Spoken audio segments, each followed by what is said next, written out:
อันนี้นั่นสิเป็นแป้งทอดกรอบ นี่ น้องไก่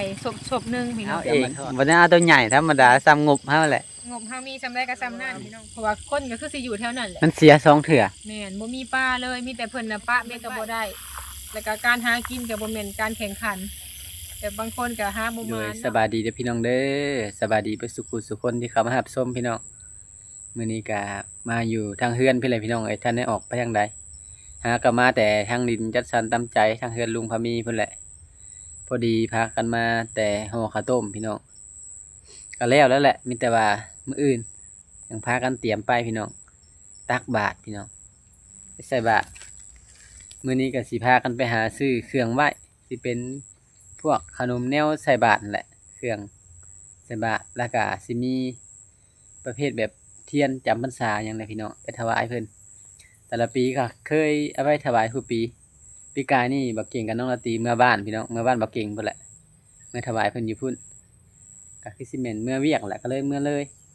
ปีนี้อยู่พี่น้องอยู่ทางหน้าเฮือนพี่น้องสิพากันเตรียมตัวไปละสิพากันเข้าในเมืองพี่น้องสิไปตลาดไปซื้ออยู่ทั้งตลาดพุ่นแหละพวกเทียนพวกหยังก็ซื้อสำงบเฮามีแหละพี่น้องตัดภาพมาวันนี้ก็ฮอดตลาดเลยพี่น้องเอ้ยย่านฝนตกห้ามพามา สบายดีเด้อยามแรงเลย เลยได้ยังในแลนด์ โอ้ยหากระซื้ออันนี้สิเป็นน่องไก่แล้วก็มีแป้งเข้าอ่ะ หาเลาะเบิ่งเสือพอดีเข้าแถวบนขายของกินเลยพี่น้องก็บ่ได้ถ่ายเบิ่งเพราะว่ามันมีสิ่งรบกวนหลายเปิดเพลงเพิ่นใส่แนวผิด ได้เสื้อหนุ่มไปใส่บาตร ตัวแบบได้บัด บ่มีเครื่องหนุ่ม เพิ่นอยากปิดไปทางนี้นะมือตื้อๆอยู่มาเลาะองค์เสือสบะสีขาวแล้วเสือบะ เนี่ยก็นี่ก็เป็นหนุ่มอยู่เนาะ สีขาวแล้วมันจะเข้ากัน สินสีบัว นี่เสื้อสีขาวก็ได้เขามีแต่สีขาวแล้วขาวก็มอง อ๋อมันอยากกลม เลาะเบิ่งเครื่องพี่น้องออกมาทางนอกเลยพี่น้องเข้าไปในบ่ได้จักตัว บ่มีตัวหมักมันบ่อยากรับประดแล้วสีขาวมาเบิ่งหัน ออกมาเลาะทางนอกวันนี้ข้างตลาดเพิ่นวางห้างก็เริ่มปิดละห้างยังหลายอยู่ทางนี้นี่สิได้ พอดีมันสิมาหลอกเบิ่งขนมทางนี้เลยเพราะว่ายังบ่ทันซื้อขนมใส่บาตรได้หันแล้วนี่ เสือ ซื้ วะ ให้เฮาในตัวหนึง เลือกเอาเลย จ่ายบ่ อันนี้ อันงามเลยคือเฮาอีกบ่ คืออยู่ คือบ่ คืออยู่เอาไหม ได้แล้วก็ อ่า ดำ อ่าสีทะเลเข้ากันอยู่กับฉัน คนชื่อเร็วสีขาวแขนยาวได้ไปด้วยผู้บ่าวเหรียญ ได้เกี่ยวกับพ่อเลย บริญาตได้ ตัวนี้นะงามเนาะ แม่นได้อยู่ ติ่ง เอาเพื่อนมดันขึ้น มันเป็นห้ามขายขนมราคากลับก่อนหนึ่งพากันซื้อขนมก็ได้เป็นมาแต่เวียกแต่การยามแรงพี่น้องนุ่มๆนะ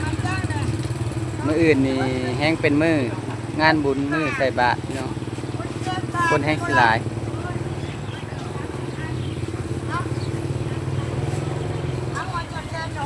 มาตลาดหลักแปดพี่น้องเลยบ่เข้าฮอดแคมป์คลองบ่ฮอด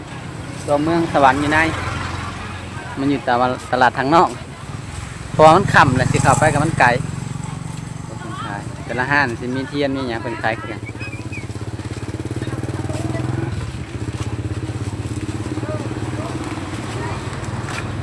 ยังเลือกบ่ตกอยู่พี่น้องสิเอาตัวใด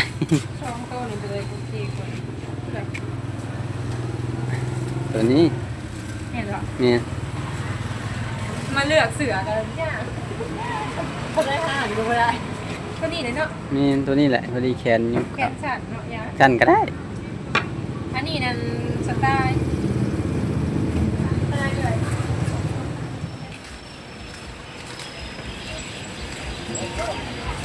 กล้องก็สิบ่อยากแจ้งไปได้เด้อพี่น้องเด้อมันสิมีเสียงมั่วนํหากันย่างเลาะตลาด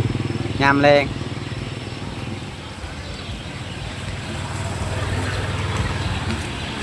ยกเครื่องเพิ่นหาก็ได้น้อยหนึงถ้าได้ซื้อขนมซื้อหยังซ้ำอันนี้จะเป็นบอนขายของกินที่เห็นบอนขายของกินหลายๆซื้อข้าวซื้อเตียงซื้อดอกไม้ว่ามื้ออื่นเช้าแหละมันสิบ่มีเวลาหลายๆเติบเลยพี่น้องซื้อละขนมกันพอดีเพิ่นเปิดเพลงเลยหยุดกล้อง ก็พี่น้องมามือเดียวทางขนมใส่บาตรอีหยังหลายๆอย่างพี่น้องรวมมิตรแต่สิไปหาหรอกอันซื้ออยู่เพราะว่าต้นๆได้มาเถื่อพี่น้องแล้วก็ปีละครั้งเนาะปีละครั้งจะกันเถื่อพี่น้อง2คนในนี่นะก็มีขอบคุณเนาะก็มีเครื่องนี่ ไปย่างไปคำแห้งอะไรพี่น้องบัดนี้มาบัดนี้มืดแล้วคนหลายแห้งเพราะว่าไผก็เตรียมมาซื้อเครื่องลงวัดมื้ออื่นนะคนก็เลยหลายวันขนาดมันตลาดบ่ใหญ่เด้นี่ตลาดน้อยตลาดปานกลางมันก็อยู่ใกล้นี่ทำอีกส่วนกันเข้าในเมืองสุดท้ายไปบ่ฮอดซ้ำรถมันหลายหนทางก็ติดเป็นสายได้ฮอดแต่นี่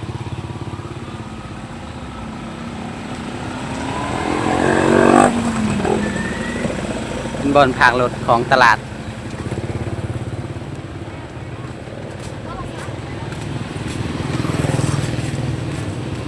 มาซื้อเกลือ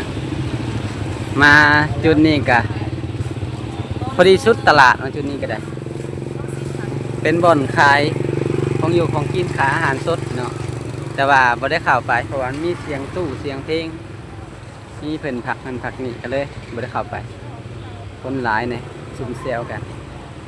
พากันมาซื้อมักซาลีแบบนี้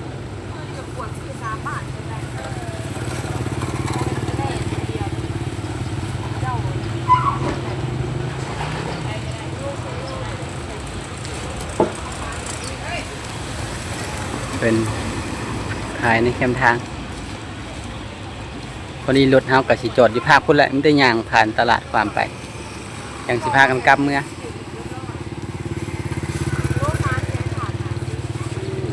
ขายป้าเนี่ยกิโลบ่ป้าโลละ300,000เพราะว่าเป็นทางอื่น โล ได้ นึง บ่ค่อยมี แม่นแล้วไปขุดมื้อนั้น บ่มีถาด50ในถาดมืดเลยพี่น้องบ้านนี้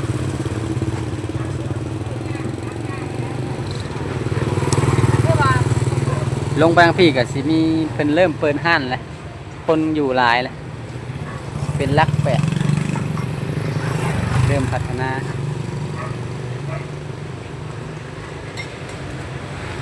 กำลังจ่ายเงินไปพากันย่างกลับกับพี่น้องย่างครับไปนี่แหละย่างครับไปนี่ได้ป่ะไปนี่เลยจังบ่โค้งไกล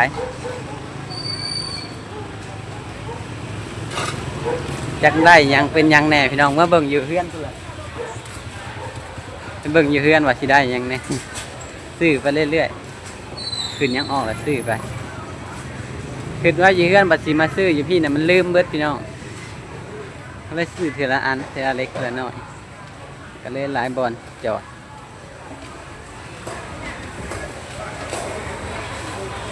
เป็นห้างอาหารทางใน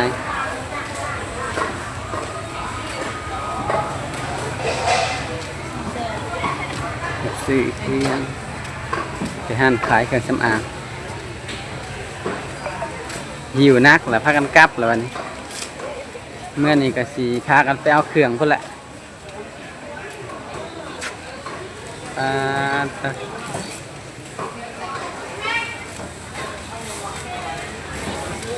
เครื่องไปพากันกลับก่อนมาฮอดคอกรถเลยมาบัดนี้ฮอดทางข่าวเฮือนลุงคามีพี่น้องไงพากันโค้งพุ่นโค้งพี่อยู่ ตอนแรกว่าสิมาเอาสินนี่แหละพี่น้องมาเพิ่นว่าเพิ่นบ่ได้ยิบให้คิดหวังอีกแล้ว บ่ได้นุ่งมื้ออื่นนะเพราะว่าเฮานั่นแบบปกติก็สิออกมาแต่ข้างนอกพี่น้องบ่ค่อยได้มีเวลาแบบซักนะเฮาเคยนุ่งไปใส่บาตรแล้วเอามาปาไว้แต่ก็นุ่งคือเก่าบ่เป็นหยังดอกเนาะ ได้ แต่ว่าอยากนุ่งตัวใหม่หั่นน่ะเพิ่นยิบเพิ่นว่าเพิ่นบ่ยิบให้ เงินกระจายแล้วพี่น้องกระยาดอก เอาว่าสิมายิบไปมานุ่งใส่บาตร จังแม่นเนาะ มาถามจนมืดเลยพี่น้องตั้งแต่เมื่อวานนี่ล่ะมา เพราะว่าเฮากระจายเงินแล้วถ้าเฮาบ่จ่ายเงินก็บ่ได้ว่าแล้ว นี่ อันนี้เฮาจ้างเงินไว้เลยเด้ก็ได้หลายอย่างอยู่พี่น้อง มาเบิ่งเครื่องสิได้ แต่ มา กับบ่ได้มีแนวกินแบบปานใดดอกเพราะว่าแนวกินเฮาอยู่เฮือนมีแล้วมีปลานะพี่น้องอันนี้นั่นสิเป็นแป้งทอดกรอบเอาสิเอาเป็นทอดแนว เอ กิน อ สิเฮ็ดลงวัดนั่นแหละก็ยังบ่ทันเคยเฮ็ดเนาะสิลองแล้วก็สิเป็นน่องไก่แม่นบ่ นี่ น่องไก่ศพหนึงพี่น้อง เดี๋ยวมาทอด แม่นแล้วก็สิเอาลงวัดตัวนี้นะ อันนี้ ข้าว สิเป็น ข้าวกับแป้ง แม่นสองอย่างนี่ อืม อันนี้สิเป็นมักสลีพี่น้อง คงเท่าไหร่เนี่ย อันสี่พักนี่นะ15,000กีบ ท่านในต้มติ แม่นยังบ่ทันต้ม 45,000 อันนี้สิเป็นคันไอ้พะมีพี่น้องเพราะว่าเพิ่นฝากซื้อเด็กคันใหม่ เดี๋ยวสิเอาข้าวไปส่งเพิ่น แม่นอันใส่บาตรพี่น้องตักบาตรใส่ขนม อันนี้สิเป็นเทียนเนาะ อันนี้นะ ไปถวายมื้ออื่น บ่เก่งเอาเองบ่ได้เอาตัวใหญ่ธรรมดาซ้ำงบเฮาแหละ งบเฮามีจำได้ก็ซ้ำนั่นพี่น้องปีละครั้งเนาะก็ถือว่า ดีกว่าบ่ได้ลง ใหญ่เติบอันนี้ก็ซ้ำสิได้เลยแล้วพี่น้องเพิ่นก็เฮาก็เอาไปถวายตอนเช้าก็ได้เด้ก็ซ้ำงบของเฮาพี่น้องเอ้ยมีจำได้ก็ซ้ำนั่นบ่ได้ว่าแนวอันนี้นะสิเป็นขนมลงใส่บาตรเด้ก็สิมีขนมศพหนึ่งแล้วก็สิมีขนมแล้วก็นมแล้วก็น้ำแต่ว่าเท่านี้แหละอันนี้สิเป็นดอกไม้ ให้เฮาใส่บาตร แม่นเครื่องใส่บาตร ตัวนี้ เนาะ สิเป็นเครื่องใส่บาตร นี่เท่านี้แหละอันนี้นั่นสิเป็นเสือโอ้ยตอนแรกว่าสิหนุ่มกับจิน ผิดหวังเลย พี่ฟังซะไปเลือกเสื้อจนเมื่อยพี่น้อง นั่นเลย เลือกห้านนั่นไปห้านนี่สุดท้ายบ่ได้ บ่ค่อยได้แบบอันนั้นปานใดนะพี่น้องเขาก็บ่ฮู้ว่าสิหนุ่มตัวใดคือเฮาจะใส่ไปเนาะเนี่ยจุดลงวัดดิพอดีเขาผ่าดแพร่อาจจะได้แล้วงาม สิได้ยินแต่เสียงเขียดได้พี่น้องแถวนี้ แค่ คน นี้ก็มี หากระตกใหม่ไปทางปาก โดนได้ไปตลาดพี่น้องก็ให้ก็ซื้อแบบเครื่องใส่บาตรเนาะอันนี้สิเป็นข้าวพรรษาเนาะออกพรรษาก็ เดือนละที่ปีละเทื่อพี่น้องเอ้ยเพื่อสิพ่อเทื่อหนึง แม่นเอาก็เฮ็ดข้าวที่มีพี่น้องบ่ได้จำกัดข้าวต้มขนมคือกันเนาะ ข้าวที่เฮามีแบบบางทีถ้าเฮามีแบบงบบ่พออีหลีก็เฮ็ดข้าวต้มพัดส่วนหลายนะทางบ้านเฮาหั่นนะเพราะว่าข้าวต้มพัดนะมีแต่กะทิกับน้ำตาลเด้ อืม เพิ่นก็เอามานึ่งแล้วก็เอาลง มีแต่ข้าวกับของกินก็ได้แล้ว แต่ว่าอันนี้เป็นในเมืองเฮาพี่น้องก็มีหลายๆอย่างถ้าเฮามีงบหลายเฮาก็ซื้อหลาย ทำฮัมมี่นี่แหละ แม่นได้ประมาณนี้แหละช่วงนี้ก็พอดีแบบฝนตกเนี่ยพี่น้องยังบ่ทันได้พากันไปไสไอ้เก่งกับ เบ็ดก็เสียพี่น้องจังซี่นั่นได้ พอดีมื้อนั้นถ่ายคลิปลงพี่น้องว่าเบ็ดเสีย แล้วก็บ่ได้ว่าออกคลิปดอก แม่ เพราะว่าอันมื้อเฮาไปหาหน่อไม้เนาะอันตอนนั้นสิไปหาหน่อไม้นั่น แม่ ปลาถึกตัวหนึงหลายๆท่านเพิ่นสิเข้าใจว่า อันป้าที่ว่าเบ็ดที่เพิ่นเอาไปนั่นถึกป้าพี่น้อง บ่แม่ เพิ่ น นสิเข้าใจแบบนี้แต่ความเป็นจริงนะบ่มีปลาจักโตแต่การเฮาก็เว้าอยู่ว่าเพราะว่าคนก็คือสิอยู่แถวนั้นแหละ มันเสีย2เทื่อ แม่นบ่มีปลาเลยมีแต่เพิ่นน่ะปะเบ็ดไว้เพิ่นหมักปลาไว้แล้วก็เพิ่นก็บ่ได้เสียดายดอกเพราะว่าเบ็ดน่ะเฮาแบบฮักเอาไม้ตามแคมหัว แม่น ก็บ่ได้เสียดายพี่น้องก็ธรรมดาแต่ว่าเฮาก็คิดว่าแบบเป็นหยังคือเฮ็ดใส่กันแบบนี้หั่น แม่ นะ น แต่ว่าให้เสียดายบ่จนแบบคิดหลายก็บ่ปานใดแต่คนน่ะมันก็อยากเฮ็ดใส่นั่นแหละพี่น้องถ้าเฮาเห็นเด็กน้อยก็ยังแบบเพราะว่าได้เพิ่นเอา หา ไป บ่เห็น เนาะ อันนี้ อันนี้คือสิเป็นผู้ใหญ่ พ เนาะ อดีมือบ่เก่งถ่ายคลิปหันแลตอนแรกมาขวดเหงื่อมาว่าสิมาเสียแล้วบ่เห็นเบ็ดน่ะ ก็บ่เป็นหยังคือว่าทำบุญทำทาน เต็ง เพราะว่าอันนี้ก็สิเข้าพรรษาแล้วพี่น้อง โตที่บ่เก่งกู้แล้วนั่นเอาหินเต็งไว้พื้นน้ำหมู่แต่ว่าเพิ่นจักเพิ่นเห็นได้จังได๋ อืม และมามื้อที่สองตื่นมามื้อใหม่แล้วใส่อีกยังเหลือ10หลังนะ แม่น บ่เก่งใส่ไว้ตั้งแต่มื้อว่าถ่ายคลิปว่าเบ็ดเสียเพิ่นแหละมามื้อที่สองตื่นเช้ามันน่ะพยายามแล้วเบ็ด บ่ น่ะ เห็นเนาะ แล้วเห็นปลาถึกตัวหนึง แม่น แล้วเอาไปซักไว้อยู่คลองอยู่ป่าปลาตัวนั้นน่ะ ป้าบ่ถือก็เอาไป แล้วพากันไปหาหน่อไม้ออกมาเบ็ดนั่นน่ะบ่เห็นจักหลังเลย หายไปเบิดเลย มีแต่มื้อหน้าก็เฮ็ดใหม่มื้อหน้า เรือเบ็ดด้ามหลังที่มันถึกปลามันเสี่ยงไว้แหละพี่น้อง ปึ๊ดบัดนี้บ่มีจักหลังเลย ก็เลยบ่ได้ใส่ ถ้าว่าเบ็ดที่ว่าอันเบ็ดตัวเฮาเล้าอีหยังคักแน่ก็ยังไข่ในดอกเนาะ นี่ แต่บางทีก็เพิ่นก็คิดหลายอย่างพี่น้องคนเฮาเนาะก็บ่คือกันแต่สำหรับเฮาน่ะบ่ได้คิดแบบว่าคิดใส่ไป บ่ได้คิดเสียดายใช่หยัง แม่น เบ็ด แต่ก็บ่ฮู้ว่าเพิ่นเฮ็ดหยัง แต่ว่าคิดเรื่องแนวอื่น แม่น หมู่บ่หวังดีก็ห้ามบ่เลยแนวใดเฮาก็บ่ฮู้ เพ นะ ราะว่าเฮาก็บ่ได้เคยไปเฮ็ดหยังเนาะขนาดเห็นกบเห็นปลาหมูถือก็ยังบ่ได้เอาเลย เพราะว่าก็สิว่าจังซั่นเพราะว่าเบ็ดน่ะขนาดเฮาจมน้ำไว้หมู่ยังเห็น ก็ต้องแบบเพิ่นก็คือสิเจาะเบิ่งอยู่ในป่าหั่นแหละแต่เทื่อหน้าเฮาก็สิเจาะเพิ่นคืนคือกัน ไปใส่แล้วสิเฮ็ดแบบใหม่นะพี่น้องก็บ่เฮ็ดแบบเก่าเนาะสิลองเบิ่งเฮาต้องปะไว้คือเก่าแล้วก็ต้องเจาะเบิ่งอะนะ นี่ ก็อยากฮู้ว่านะเพราะว่าเฮาบ่ได้คิดอีหยังเนาะว่าเพิ่นไปหาหน่อไม้เห็นปลาเห็นกบเพิ่นก็ยังบ่ได้เอา อันนี้เพิ่นว่าสิมาหลักของการไปมันก็บ่ได้ ถ้าบ่มีแบบความคิดเฮ็ดก็เนาะมาขอต่อหน้ากันยังพอว่านี่ นี่ คนเฮาก็หายกันได้แต่บ่แม่นว่าสิบ่หายเนาะหมากเบ็ดก็ราคาบ่ได้แพงนะพี่น้องเฮาเอามาเน็บใส่เบ็ดก็บ่ได้เหลาแต่ว่าปลาก็ถูกแต่ปลาถูกแต่มันก็บ่ได้สำคัญดอกมันก็ขึ้นอยู่ที่กับคนเคยหาพี่น้อง นี่ บางคนน่ะบ่เคยหากินแหละไปเฮ็ดไปปักเบ็ดไปหากินมันก็บ่ได้ แล้วก็การหากินก็บ่แม่นการแข่งขัน แต่บางคนก็หาบ่มานเนาะมันก็หลายบ่แม่นมีแต่เฮาดอกบางคนก็หาบ่ได้เฮาก็บ่ได้อิจฉาเนาะบางทีเพิ่นเก่งกว่าเฮาอย่างอื่นเฮาก็บ่ได้อิจ แม่ ฉาน มันก็เก่งเป็นคนละด้านคน บางคนก็เก่งแบบว่าเฮ็ดเวียกแบบหลายๆอย่างเนาะ อืม ทางอื่นแบบมันก็หาได้ทางอื่นหั่นนะแต่สำหรับเฮาก็หาอยู่หากินแบบกลุ่มครอบครัวก็ดีใจแล้ว แต่อันนี้เพิ่นเอาไปก็เฮาก็บ่ได้คิดหยังหลายดอก มีแต่ว่าบ่มักเฮ็ดแบบนี้เนาะเพราะว่าเฮาก็บ่ได้ค่อยจะไปหาเอาของผู้ใดก็เห็นก็มีแต่บ่ได้เอานะมีแต่แบบบางทีแบบมันอันนั้นก็มีแต่เก็บไว้ให้เพิ่นเนาะ นี่ ถ้าว่าจำเป็นอีหลีก็ ไป เห็นไปหาหน่อไม้อีหยังก็มีแต่ว่าเห็นกบปลาหยังเพิ่นถือเนาะ บ่ได้เอา แต่ มัน เค ถึ ย กต้อนถึงหยังก็บ่ได้เอาคือเห็นถ่ายพี่น้องเบิ่งนั่นแหละบ่ได้เคยต้องนะของเพิ่น มื้อนั้นน่ะไปหาหน่อไม้นั้นฮู้อยู่ว่ามีคนน่ะเพราะว่าเฮานั้นนั่งแบบนั่งตัดคลิปหั่นน่ะ อืม แบบน้องนาตีสินั่งอยู่ห่างจากเจ้าเนาะห่างจากเจ้าใกล้เติบเลย เออ ถ้ารู้สึกว่ามีอยู่ดอกแต่ว่าเพิ่นน่ะสิซ่อมเบิ่งหั่นนะเฮาก็บ่ได้คิดอีหยังหลายเพราะว่ามันก็เนาะบ่ได้เคยเฮ็ดอีหยังใส่ไผ เอาขันไปส่งลุงก่อนดึกเลยพี่น้องเอ้ยคลิปนี้สิได้ลงดึกๆนี่เด้อพี่น้องเด้อ แม่น สิได้ลงให้เบิ่งตอนแรงแหละแต่มันสิดึกแน่โอ้ตอนหน้าดินเต็มใจเพิ่นพอดีมันมีไผ่ในนี่ก็เลยพากันมาจอดอยู่นี่เอาเครื่องขับไปส่งลุงก่อนพอบรรยากาศยามแรงพี่น้องได้ยินแต่เสียงกบเสียงเขียดบนดอกไผ่เต็มอยู่ไปขับมาพุ่นละบาดนี้เอาขันไปส่งก่อนเพราะว่ามื้ออื่นสิลงใส่บาตร แม่น เตรียมเครื่องไว้มื้ออื่นน่ะมันสิบ่ทันไป ยานบ่ทันเนาะ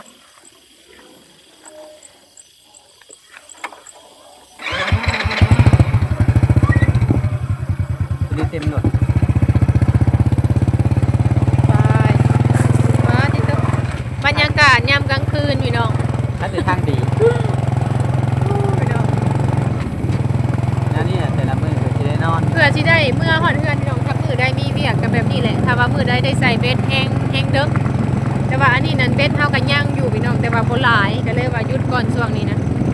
ผักใจเนาะ เบิดแล้วเป็นนี่แหละด้านหลัง ย่างดำหลังบ่ พอ ยังหน่อยเดียว ก็อาหารแม่เท่าคำเลยทั้งเม็ดทั้งปลา ใส่ไม่เท่าคำทั้งเบ็ดทั้งปลา แถมเม็ดน้ำกว่า ให้เก่งคนเสียใจพี่น้อง โอ้ยเนาะคนเฮาก็ได้แม่เฮือนนะพี่น้องหลังนี่งาม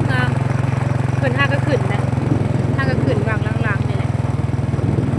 บรรยากาศยามกลางคืนก็สิประมาณนี้แหละพี่น้องเฮือนในพามีก็มาถ่ายบรรยากาศไปตลาดแล้วก็มาพี่แหละทางเฮือนในพามีพี่น้องเลยเนาะเพื่อที่ได้เมื่อ เดี๋ยวพายงาม แม่ มาฮอดแหละพี่น้องเอ้ย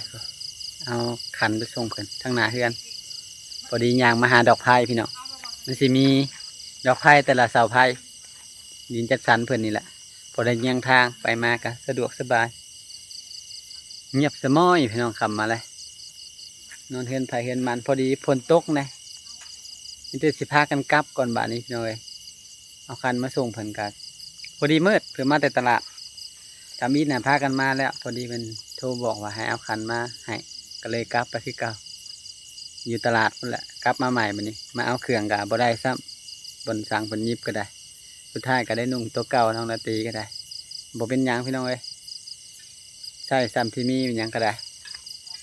พากันกลับเมื่อก่อนพี่น้องบัดนี้โดยสำหรับคลิปนี้